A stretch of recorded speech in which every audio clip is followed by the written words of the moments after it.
Hey guys, what's going on? Welcome back. We are back once again in the same parking lot, parked in the same exact area as the last video. If you haven't watched that one, go ahead and check that out.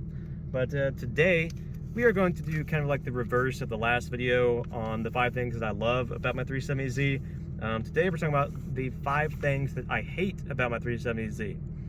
Now, hate is a strong word, so I don't know if I really hate these things, but they're just things I dislike or annoyances or, you know, stuff like that. So, first thing is it only has 2 seats. So, I know it's a sports car, so I know.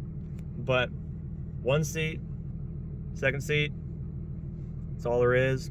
And the trunk space is not really that much. It's not really a whole lot. So, limited space in the trunk. It's only got 2 seats. It has made some things hard for me. For instance, when I get a DoorDash order that has 2 Walmart orders on it, I can't take them because Walmart doesn't allow products to be in the front seat for whatever reason. But that kind of sucks because it kind of cuts down my earnings every time I see one of those come by. Limited space, 2 seats. I don't really have a need for 4 seats. At this point, I don't have any kids or any real reason to need 4 seats. So 2 seats for me works just fine. It's just a little crammed. You know, it's kind of small, but like, you know you're buying a sports car when you buy this, so I'm okay with it. Next thing is the stock exhaust is too quiet for a sports car. So you see a lot of these cars come out and they have pretty nice sounding exhaust, or at least average okay exhaust. But with this car, it's really quiet. Like, even with the Nismo that I test drove before I bought this car, the exhaust was quiet, and that's not something that I really like. Like, I understand that there's regulations for that, but like, please give us something, you know, at least a little bit, you know. But I have an upgraded exhaust with the Nameless Performance Axleback. Believe it's the 5-inch mufflers that I have in this car, and it sounds great. So it's not too loud, not too quiet. It's perfect. So I highly recommend that. If you have not seen my other video that I shot months ago about the Nameless Performance exhaust on this car, go ahead and check that out. I think you'll like it. But yeah, the stock exhaust is just too quiet. The next point is it is a outdated interior. So throughout all the years that this car has been around, from like 2009 to 2023, I believe it is, the interior has not changed much at all, really. I don't believe it has changed. Even not even one thing has changed. I don't believe. So this is the interior look here, and it's pretty minimal. You know, you've got some things down here. This is definitely dated for sure. FM, AM radio, and CD player. That's obviously dated. This is kind of nice, but it's also dated. This was also around in the earlier years too. And it's just kind of outdated in the interior. That's pretty much what it is. But when you buy a sports car like this, a Z specifically, it's been around for a while, so you can kind of assume that the interior may not be as updated as you may like. They did not really do a lot of modifications through the years to this vehicle, so it just kind of is what it is. I accept it. I will never need to use a CD player or the radio, really. I don't use radio or CDs ever, so I won't use that, but it's there if you like it. I don't though, but it's there. The next thing is blind spots. So blind spots are really, really bad in this car. There is a reason why I have these on my mirrors. So I'm gonna put you in my perspective here. So let me see if I can do it. Okay, so if I'm looking from this direction, there's a small window right behind the headrest. You can't see it, but it's there. So when I'm trying to look, like blind spot right here, you can't see that window. Once again, it's right over there. So you can't see through it. So blind spots are really bad in this car. So that's why I have the blind spot mirrors. I highly recommend them if you are wanting to purchase a 370Z.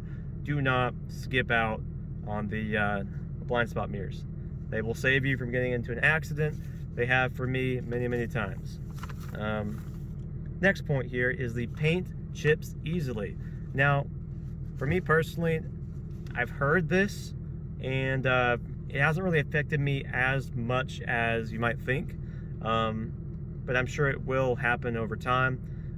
Basically, rock chips and this car, they don't get along very well at all. I have plenty of really small rock chips all over my front bumper. Fortunately, I only have a few that are on my hood, but I believe every single one, or maybe there's like one that I got myself, but like everyone that's on there right now was already there when I bought the car. So it seems like I'm not really getting as many hood chips as I got on my Subaru with this car, which is kind of weird. But the front bumper is definitely getting destroyed by rock chips. It seems like the paint, it just isn't very strong, I guess. But that's something that I hate about it, is because eventually at some point I'm going to have to get it, repainted or whatever. But luckily for me, this car currently I'm only at 23,545 miles. So it's definitely not at the end of its life cycle whatsoever. So before I do that, and spend the money to get things repainted, maybe like ceramic coating, I believe, is what can help with that, with rock chips. Before I do any of that, I'm just gonna wait the life of the car out before I do that, because honestly, it's not really a big deal for me. Like, rock chips happen on the road, so it's not really something I can avoid.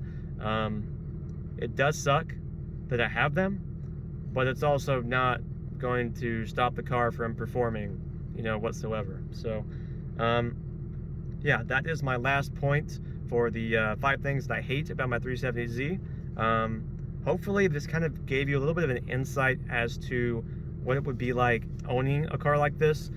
These cars are very hard to find in good condition, it seems. Not as bad finding as some other vehicles like Mustangs and Camaros, muscle cars, those kind of things. But yeah, this car, I found it in a very good condition, is well maintained, and I got a very good deal on it. But I can't say that you'll find the same scenario for yourself. But you just have to look, get the Carfax reports, check all that out. But this video basically was kind of giving you a way of seeing what it's like owning a 370Z without actually having to purchase it or go and do a test drive without all that hassle. So hopefully this was very informative for you. You learned something from it. Yeah, it's a true sports car. Yeah, just expect the typical sports car stuff, 2 seats, limited space, pretty good power, that kind of stuff, because that is what this car brings to the table. With all that being said, I want to thank you for watching today's video. If you liked it, let me know in the comments down below. If you would like to see more videos around the 370Z, whatever you want to see, just let me know and I will do it. But yeah, that pretty much wraps up today's video. I'm going to head home now. I've been out shooting videos for a couple hours now, so I think it's about time for me to go back home. So once again, thanks for watching. I'll see you in the next video.